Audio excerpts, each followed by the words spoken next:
तर नमस्कार मित्रांनो, आज मी आपल्याला एक छोटासा टॉपिक घेऊन सांगतो आहे मी की महाराष्ट्राबद्दल बरेच बाहेर स्टेटमधले लोक म्हणतात की महाराष्ट्र का बरं एवढा श्रीमंत राज्य आहे, त्या मागची कारणं काय आहेत.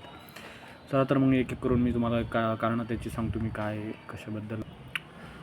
मित्रांनो, महाराष्ट्रामध्ये असं काही कॉमन गोष्टी आहेत म्हणजे जिकडे बाहेर राज्यामध्ये नाही आहे. जसं की आपला समुद्रकिनारा आहे 720 किलोमीटरचा. आणि दुसरी गोष्ट म्हणजे आपल्या इथे फायनान्शियल कॅपिटल पण म्हटलं जातं महाराष्ट्राच्या मुंबईला.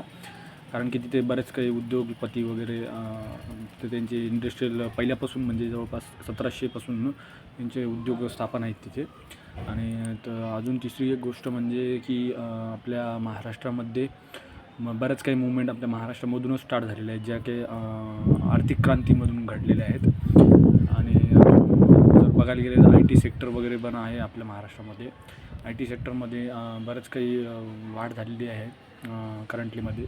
त्याच्यामुळे पण बरेच काही आपली महाराष्ट्राची ग्रोथ झालेली आहे आणि त्याच्यामध्ये इकॉनॉमीचा बरंच काही मोठा फरक जाणवतो आपल्याला बाहेरच्या राज्याच्या तुलनेतून आपल्या महाराष्ट्र राज्यामध्ये.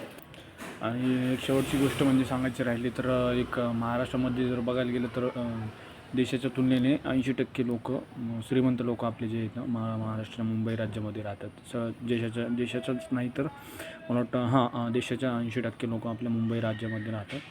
ही एक इंटरेस्टिंग फॅक्ट झालेली आहे. बाकीचे अजून इंटरेस्टिंग फॅक्ट आपल्याला ऐकायचे असतील तर आपल्या चॅनलला सबस्क्राईब करा. धन्यवाद.